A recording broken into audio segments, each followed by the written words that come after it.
Imaginez, vous trouvez un livre, mais impossible de le lire. Ses pages tombent en poussière dès que vous les touchez. L'encre s'est effacée et la langue est oubliée depuis des milliers d'années. Autrefois, les historiens auraient dit « c'est la fin de l'histoire ». Mais aujourd'hui nous disons « ce n'est que le début ». En ce moment même, une révolution silencieuse est en marche. Nous avons créé une intelligence artificielle qui fonctionne comme une machine à remonter le temps numérique. Elle voit à travers la Terre, lit le charbon brûlé et traduit des langues dans lesquelles des empires entiers se sont tus. Au cours des 50 prochaines minutes, nous allons vous révéler 6 messages que l'on croyait perdus à jamais. Vous découvrirez qui a vraiment écrit la Bible, de quoi nous avertissaient d'anciens hiéroglyphes dans le désert, et ce qui se cache dans une bibliothèque détruite par un volcan. Le passé s'est mis à parler, et ce qu'il a à dire nous oblige à revoir les manuels d'histoire. Tout a commencé en l'an 79 de notre ère. En ce jour d'été fatidique, les habitants de la riche cité romaine d'Herculanum ne se doutaient pas que leur monde était sur le point de disparaître. Contrairement à Pompéi, sa voisine, qui fut lentement recouverte de cendres, Herculanum a connu un sort différent, bien plus terrible. Quand le Vésuve a déchaîné sa fureur, une coulée pyroclastique s'est abattue sur la ville, une avalanche de gaz et de roches en fusion dévalant à la vitesse d'une voiture de course. La température à l'intérieur de cette coulée atteignait 500 degrés Celsius. Ce fut un coup fatal et instantané. La chaleur était si intense que toute matière organique aurait dû simplement s'évaporer. Le bois, les tissus, le papyrus, tout aurait dû être réduit à néant en une fraction de seconde.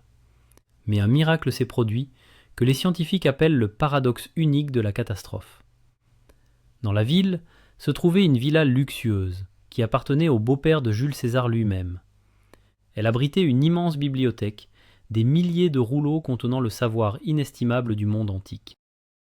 Lorsque la vague incandescente a frappé la villa, elle n'a pas réduit les livres en cendres. Au lieu de cela, à cause du manque d'oxygène dans le flux de gaz dense, les rouleaux ont été instantanément carbonisés. Ils se sont transformés en morceaux de charbon tout en conservant leur forme. Le volcan, en voulant détruire le savoir, l'a accidentellement conservé, créant une capsule temporelle parfaite. Pendant 1700 ans, ces rouleaux sont restés enfouis sous une couche de 20 mètres de roches solidifiées. Quand, au XVIIIe siècle, des ouvriers sont tombés par hasard sur la villa, ils n'ont même pas compris ce qu'ils avaient trouvé. Ils pensaient que c'était de simples morceaux de bûches calcinées ou des briquettes de charbon pour le chauffage. De nombreux rouleaux ont été jetés ou brûlés dans les cheminées, jusqu'à ce qu'un savant remarque des lettres à peine visibles sur un fragment noir. Le monde a été pris d'une véritable frénésie. Tout le monde comprenait qu'ils avaient sous les yeux la seule bibliothèque de l'Antiquité ayant survécu. Elle pouvait contenir des poèmes perdus de Sappho, des œuvres inconnues d'Aristote ou des chroniques qui changeraient l'histoire de l'Empire romain. Mais c'est là que les chercheurs se sont heurtés à une dure réalité. Essayez de déplier un journal brûlé qui a passé du temps sous la pluie et la neige. Il tombe en poussière au moindre contact. Les tentatives de lire les rouleaux se sont transformées en une véritable tragédie de vandalisme. Au XIXe siècle, on a essayé de les ramollir avec du mercure, de l'eau de rose, du gaz. On les a découpés au couteau pour tenter de séparer les couches. Chacune de ces tentatives se soldait par la transformation d'un document inestimable en une simple poussière noire sur la table du chercheur. Les plus grands esprits d'Europe ont baissé les bras. Ils voyaient le trésor, mais ne pouvaient pas s'en emparer. Finalement, environ 800 rouleaux ont été laissés en paix. Ils reposaient dans les réserves de Naples, comme des reproches muets à l'impuissance humaine. Il semblait que le contenu de ces capsules noires resterait un secret pour toujours. Les décennies ont passé, et les théories les plus folles ont commencé à naître autour de cette bibliothèque fantôme, toutes plus pessimistes les unes que les autres. Les sceptiques affirmaient que nous perdions peut-être notre temps, et si ces rouleaux ne contenaient aucun grand secret. Sur Internet, et même dans les cercles scientifiques, on disait que la chaleur intense du Vésuve avait tout de même détruit l'encre, que même si nous déroulions les rouleaux virtuellement, nous ne verrions que des feuilles de charbon vierge. Après tout, les Romains écrivaient avec une encre à base de suie, et quand le papyrus s'est transformé en charbon, le texte de suie a fusionné avec le fond, le charbon. Du noir sur du noir. Chimiquement, ils sont identiques. C'est comme essayer de trouver une goutte d'eau dans l'océan. Il y avait aussi des idées plus conspirationnistes. On racontait que le Vatican freinait délibérément le déchiffrement, craignant que les rouleaux ne contiennent des textes contredisant l'histoire officielle du christianisme ou décrivant des rituels qu'il valait mieux ignorer. Les gens croyaient qu'à l'intérieur se cachait non pas de la philosophie, mais de sombres secrets de l'Empire, des listes de traîtres ou même des formules magiques. Mais la réalité, comme souvent, s'est avérée plus complexe que n'importe quelle fiction. Le problème n'était pas un complot, mais la physique. L'œil humain, et même les microscopes, ne pouvaient tout simplement pas voir la différence entre la lettre et le papier. Il nous fallait quelqu'un dont la vision était conçue de manière complètement différente. La percée a eu lieu lorsque le professeur Brent Seals et son équipe se sont saisis du problème. Ils ont décidé de ne pas toucher les rouleaux avec leurs mains. À la place, ils les ont emmenés dans un synchrotron, un gigantesque accélérateur de particules qui fonctionne comme un appareil à rayons X incroyablement puissant. Cet appareil a permis de regarder à l'intérieur du rouleau carbonisé et de créer un modèle 3D d'une précision extrême. Imaginez que vous faites un scanner IRM, mais avec une résolution de quelques microns. Cependant, même sur ces images ultra nettes, les scientifiques ne voyaient pas de lettres. Tout était toujours noir. Et c'est là que l'intelligence artificielle est entrée en scène. Les scientifiques ont lancé un concours mondial, le défi Vésuve. Ils ont mis les scans en accès libre et ont offert un énorme prix en argent à celui qui écrirait un algorithme capable de trouver l'encre. L'idée était géniale. Il s'est avéré que même l'encre brûlée laisse une trace microscopique sur le papyrus. Elle modifie très légèrement la texture des fibres, créant un relief minuscule, invisible à l'œil nu, mais perceptible par une machine. Des étudiants et des programmeurs ont entraîné un réseau de neurones à rechercher ces motifs. L'IA a commencé à scanner les couches virtuelles des rouleaux, millimètre par millimètre, en analysant les fissures à la surface du charbon. Et en 2023, le miracle s'est produit. Sur l'écran d'un moniteur, au milieu du chaos du bruit numérique, le premier mot est apparu. C'était le mot porphyras, qui signifie pourpre en grec ancien. La couleur pourpre, dans la Rome antique, était un symbole de pouvoir et de luxe. C'était le premier mot lu de cette bibliothèque en 2000 ans, sans endommager le rouleau lui-même. Et ce n'était qu'un début. L'intelligence artificielle a commencé à livrer des paragraphes entiers. Il s'est avéré qu'il s'agissait d'un traité philosophique de l'école épicurienne. L'auteur y disserte sur la musique, la nourriture, sur la manière de profiter pleinement de la vie. Il écrit : comme pour la nourriture, nous ne croyons pas d'emblée que les choses rares sont absolument les plus agréables. Imaginez l'ironie. Un texte sur la façon de savourer l'instant présent, enseveli par une catastrophe qui a mis fin à des milliers de vies en un instant. Cette découverte a bouleversé l'archéologie. Nous savons maintenant que des centaines de rouleaux conservés au musée peuvent être lus.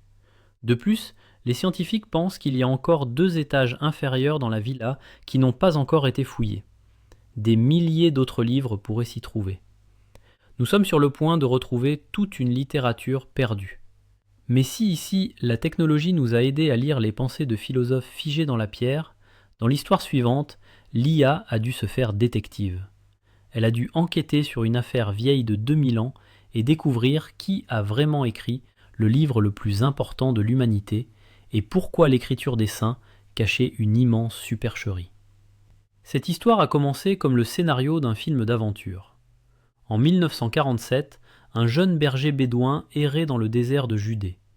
Il cherchait une chèvre égarée. En voyant une fissure étroite dans la roche, il a fait ce que n'importe quel garçon aurait fait. Il a jeté une pierre à l'intérieur, dans l'espoir de faire fuir l'animal. Mais au lieu du bêlement d'une chèvre, il a entendu le bruit d'argile qui se brise. La curiosité a vaincu la peur. En se faufilant à l'intérieur de la grotte, il n'a trouvé ni trésor ni or, mais de vieilles jarres en argile couvertes de poussière. À l'intérieur se trouvaient des rouleaux de cuir enveloppés dans un tissu en embout. Le berger ne se doutait pas qu'il tenait entre ses mains la plus grande découverte archéologique du XXe siècle. Les manuscrits de Qumran ou manuscrits de la mer morte. C'étaient les plus anciens textes de la Bible que le monde ait jamais vus. Ils avaient été écrits 1000 ans avant tous les autres originaux que nous connaissions. On pensait enfin avoir un accès direct à la source de la foi, mais la joie de la découverte s'est vite transformée en casse-tête pour les scientifiques. Le temps avait été impitoyable avec le cuir et le papyrus. De nombreux rouleaux étaient tombés en milliers de petits fragments. Imaginez un puzzle de 10 000 pièces dont on aurait perdu la boîte avec l'image. Pendant plus d'un demi-siècle, les chercheurs ont tenté d'assembler manuellement ces fragments en se basant sur la couleur du cuir, les déchirures des bords et le style d'écriture. Mais le principal mystère n'était pas ce qui y était écrit, mais qui l'avait écrit. Au centre de l'attention se trouvait le grand rouleau d'Isaïe, le seul à avoir été conservé presque parfaitement. 7 mètres de cuir, 54 colonnes de texte. À première vue, il semblait être l'œuvre d'une seule personne. L'écriture était régulière, le style uniforme du début à la fin. Pendant des décennies, les experts et les paléographes ont regardé ces lettres et ont affirmé « c'est la main d'un seul maître ». Mais l'œil humain, comme on l'a découvert, est facile à tromper. Des débats animés ont éclaté sur la paternité des rouleaux. Qui étaient ces gens qui vivaient dans des grottes au milieu du désert? Selon une version, il s'agissait de la secte des Esséniens, des ermites fanatiques qui s'étaient retirés du monde pour recopier les textes sacrés dans la pureté et la prière. Les partisans de cette théorie pensaient que chaque scribe était un élu, doté d'un statut spirituel unique et travaillait seul dans un état de transe profonde. Par conséquent, son écriture devait être unique, comme une empreinte de l'âme. D'autres chercheurs contestaient, affirmant que les rouleaux n'avaient pas du tout été écrits à Qumran, mais qu'ils avaient été apportés de Jérusalem pour les sauver des légions romaines. Dans cette version, le rouleau d'Isaïe aurait pu être écrit quelque part dans un riche atelier de la capitale. Et y chercher une individualité était inutile. C'était simplement l'écriture standard de l'époque. Il y avait aussi une troisième théorie, la plus mystique. Certains pensaient que les scribes copiaient intentionnellement le style les uns des autres pour effacer leur propre personnalité, pour devenir littéralement transparents à la parole de Dieu. Ils croyaient que la main du scribe ne devait pas être visible. Seul le texte importait. Cette idée d'esprit collectif était belle, mais impossible à vérifier jusqu'à ce que nous apprenions aux ordinateurs à regarder les lettres d'une manière qu'aucun humain ne peut le faire. Des chercheurs de l'université de Groningue ont décidé d'appliquer au rouleau d'Isaïe des méthodes que les services secrets utilisent habituellement pour détecter les contrefaçons. Ils ont chargé dans un réseau de neurones l'image de chaque lettre Aleph, la première lettre de l'alphabet hébreu. Dans le rouleau, elle apparaissait plus de 5000 fois. Un humain voit la lettre comme un symbole. A, c'est A. Mais l'intelligence artificielle la voit comme un ensemble de mouvements microscopiques. L'ordinateur a mesuré la courbure des lignes, l'angle d'inclinaison de la plume, la force de la pression et même le tremblement de la main à la fin d'un trait. Il a analysé des milliers de paramètres que notre cerveau ignore tout simplement. Le résultat a choqué tout le monde. L'IA a produit un graphique clair. Environ à la moitié du rouleau, à la 27e colonne, la signature biométrique de l'auteur change brusquement. Bien que visuellement l'écriture semblait absolument identique, l'algorithme a vu 2 personnes différentes. Il s'est avéré que le grand rouleau avait été écrit par 2 scribes. Appelons-les le scribe A et le scribe B. Ils travaillaient en binôme. Quand le premier était fatigué ou avait terminé son tour, le second reprenait le travail exactement au même endroit. Mais le plus surprenant, c'est que le scribe B imitait si magistralement l'écriture du scribe A que même les meilleurs experts du monde n'ont pas remarqué la substitution pendant 70 ans. Cette découverte nous en dit long sur l'incroyable discipline et l'humilité de ces gens. Le second scribe n'a pas cherché à se démarquer. Il a complètement dissous son propre style pour préserver l'unité du texte sacré. L'IA n'a pas seulement trouvé un deuxième auteur, elle nous a montré la psychologie de personnes qui vivaient il y a 2000 ans. Nous savons maintenant que la Bible n'est pas l'œuvre d'individus solitaires, mais le résultat d'un travail collectif, presque symbiotique, où l'individualité était sacrifiée à l'éternité. Mais si dans le cas de la Bible, nous connaissions au moins la langue et pouvions lire les mots, l'énigme suivante a laissé les scientifiques perplexes pendant un demi-siècle. Ils étaient face à la langue d'un immense et puissant empire qui avait tout simplement disparu. Et pour la faire revivre, l'IA a dû jouer au jeu linguistique le plus complexe de l'histoire. Dans les manuels d'histoire, on lit souvent des choses sur l'Empire romain, la Chine, l'Empire parthe, mais il y a 2000 ans, il existait une autre superpuissance dont presque personne ne se souvient aujourd'hui. L'Empire Kushan. C'était un immense empire en Asie centrale. Riche, puissant, multiculturel. Les Kushans contrôlaient la grande route de la soie, reliant l'Est et l'Ouest.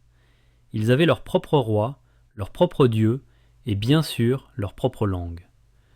Mais quand l'Empire s'est effondré, les sables du temps ont presque tout effacé. Dans les années 1950, des archéologues français travaillant en Afghanistan sont tombés sur les ruines d'un ancien sanctuaire. Sur d'énormes blocs de pierre, ils ont vu d'étranges inscriptions. Les symboles ressemblaient à des lettres grecques, mais les mots n'avaient aucun sens. Ce n'était pas du grec, ce n'était pas du parthe, c'était une langue kushane inconnue. La découverte fut à la fois une sensation et une malédiction. Les archéologues trouvaient de plus en plus d'inscriptions de ce type au Tadjikistan, en Ouzbékistan. Des dizaines de textes sur des rochers, des céramiques, des pièces d'or, mais personne au monde ne pouvait les lire. C'était la situation classique du « si près mais si loin ». On avait les lettres, mais on ne savait pas comment elles sonnaient. Les scientifiques appelaient ça le cauchemar du linguiste. Sans un texte bilingue, une pierre où le même texte est écrit dans une langue connue et une inconnue, comme la pierre de Rosette, le déchiffrement semblait impossible. Pendant 70 ans, ces inscriptions sont restées de jolis motifs sur la pierre, gardant le silence de toute une civilisation. Quand la science est dans une impasse, l'imagination prend le relais. Comme personne ne pouvait lire les textes, beaucoup ont commencé à se demander si c'était même une langue. Les sceptiques ont avancé la théorie qu'il s'agissait simplement d'un ensemble de symboles dénués de sens, que des habitants illettrés copiaient sur des pièces de monnaie grecques pour donner un aspect plus précieux à leurs marchandises. En somme, un culte du cargo de l'Antiquité, une imitation de l'écriture sans aucune signification derrière. Nous avons appris à lire des lettres invisibles et à ressusciter une langue morte. Mais parfois, pour voir le message, il ne faut pas regarder le texte, mais le sol sous nos pieds, et de préférence à vol d'oiseau. Dans l'histoire suivante, l'IA a trouvé ce qui était sous les yeux de tous depuis des siècles, mais qui passait totalement inaperçu. En 1927, un pilote péruvien, survolant le plateau désertique de Nazca, a regardé en bas et n'en a pas cru ses yeux. Sur le sol gris et pierreux, il a vu non pas de simples fissures, mais des dessins aux dimensions cyclopéennes. Un singe géant à la queue enroulée. Une araignée de 50 mètres de long, un colibri de la taille d'un stade de football. Cette découverte a secoué le monde.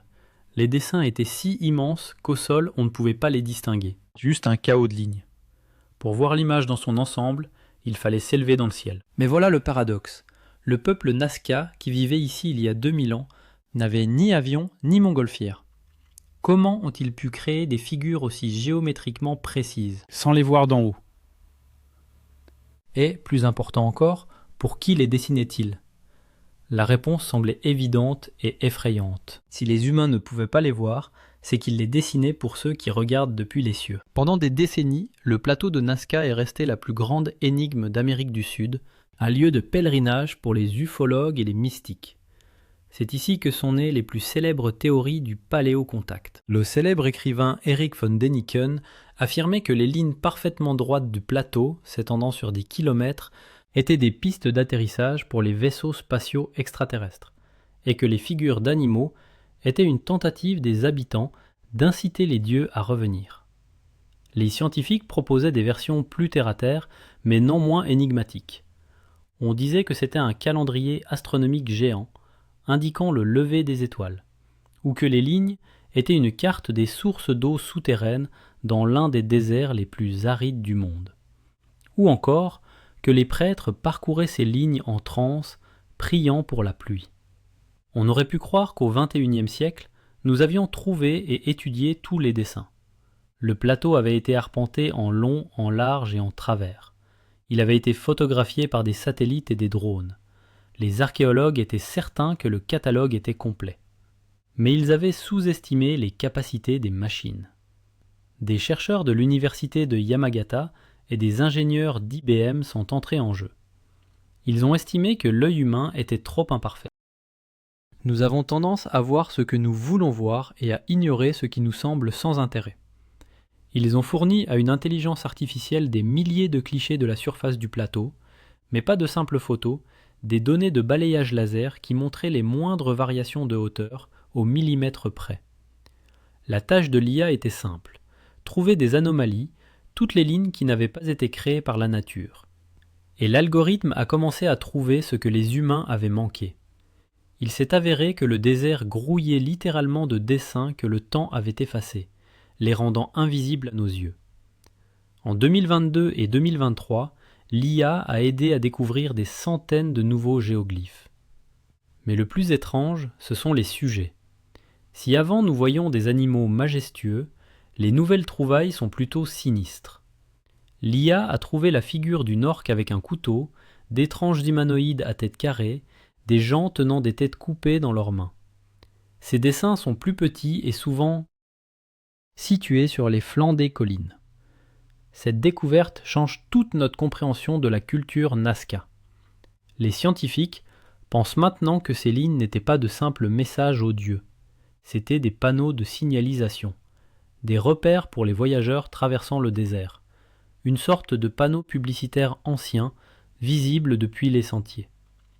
L'IA a dépouillé le plateau de son aura mystique de cosmodrome et nous a montré une culture réelle, brutale et complexe qui marquait son territoire avec des images de mort et de pouvoir. Les Nazca nous ont laissé des images sans mots. Mais à l'autre bout du monde, dans l'ancienne Mésopotamie, les gens nous ont laissé tellement de mots que nous étions physiquement incapables de les lire, jusqu'à ce qu'un algorithme capable de traduire le plus ancien chat de l'humanité n'apparaisse. Dans les sous-sols des musées du monde entier se trouvent des montagnes de tablettes d'argile de l'ancienne Mésopotamie. Il y a 5000 ans, les gens écrivaient sur de l'argile fraîche et les incendies qui détruisaient les villes ne faisaient que cuire ces lettres, les transformant en briques éternelles. Mais voilà le problème. Lire l'écriture cunéiforme est un travail de titan. Il y a des centaines de signes, des milliers de significations, et moins d'experts dans le monde que d'astronautes. La plupart des tablettes sont dans des boîtes non lues depuis 100 ans. C'est une montagne de savoir sur laquelle nous étions assis, aveugles. Par ignorance, notre imagination a dessiné des tableaux incroyables. Nous pensions que les anciens ne prenaient la peine d'écrire que de grandes prophéties, des recettes d'immortalité ou les secrets des Anunnaki. Après tout, écrire était difficile, donc on ne devait noter que le sacré. Il s'est avéré que non. La percée a été réalisée par une IA devenue un Google Traduction pour les langues mortes. En utilisant la numérisation 3D et des algorithmes similaires au T9, le réseau neuronal a commencé à lire et à compléter le texte, même sur des tablettes brisées. Le résultat a été stupéfiant. 90% des écrits sont de la routine quotidienne, un mélange de Twitter et de comptabilité de l'époque. Nous avons trouvé des plaintes pour mauvais service où un client incendie un marchand pour du cuivre de mauvaise qualité. Nous avons trouvé des fautes d'écoliers et des listes de courses. L'IA ne nous a pas montré des magiciens, mais des gens ordinaires. Ils se disputaient, négociaient et aimaient, tout comme nous. Le fossé de 5000 ans a disparu. Mais si nous avons vaincu le cunéiforme par la masse, la dernière énigme est un bastion solitaire et imprenable. Un livre qui a rendu fous les meilleurs cryptographes du monde. En 1912, l'antiquaire Wilfried Voynich a trouvé un livre écrit dans une langue inexistante. Des plantes étranges, des femmes vertes et un texte qui ne se laissait déchiffrer par personne, ni par Alan Turing, ni par les cryptanalystes du FBI. Le manuscrit de Voynich est devenu une moquerie pour l'intelligence humaine. Pendant des décennies, les sceptiques ont répété « c'est un faux, une arnaque médiévale », créé pour soutirer de l'argent à un empereur crédule, ou simplement le délire d'un fou. Il semblait n'y avoir aucun sens dans ces gribouillis, Mais l'intelligence artificielle a confronté l'harmonie à l'algèbre. En chargeant le texte dans un modèle, les scientifiques ont analysé son entropie, la structure mathématique du langage. Le verdict de la machine est sans appel. Ce n'est pas du charabia. Le texte a une structure complexe et séquentielle, propre à une langue réelle. De plus, l'algorithme a trouvé une clé. Avec une probabilité de 80%, il s'agirait d'hébreu, où les lettres ont été réarrangées selon un chiffre complexe et les voyelles supprimées. L'énigme n'est pas encore entièrement résolue, mais nous savons maintenant avec certitude que ce n'est pas une blague, mais une serrure dont nous commençons enfin à trouver le crochet. Nous avons l'habitude d'attendre des miracles du futur, de Mars ou des ordinateurs quantiques. Mais il s'avère que les découvertes les plus étonnantes se trouvaient juste derrière nous. L'intelligence artificielle a permis aux morts de parler, non pas par la magie, mais par les mathématiques. Les messages déchiffrés nous ont montré que les peuples anciens étaient tout aussi complexes et ironiques que nous. L'histoire n'est pas terminée, elle ne fait que commencer à nous raconter ses plus grands secrets. Et qui sait ce que le passé nous répondra encore lorsque nous aurons enfin appris à poser les bonnes questions. Merci d'avoir regardé, abonnez-vous pour ne pas manquer le moment où le prochain artefact se mettra à parler. À bientôt.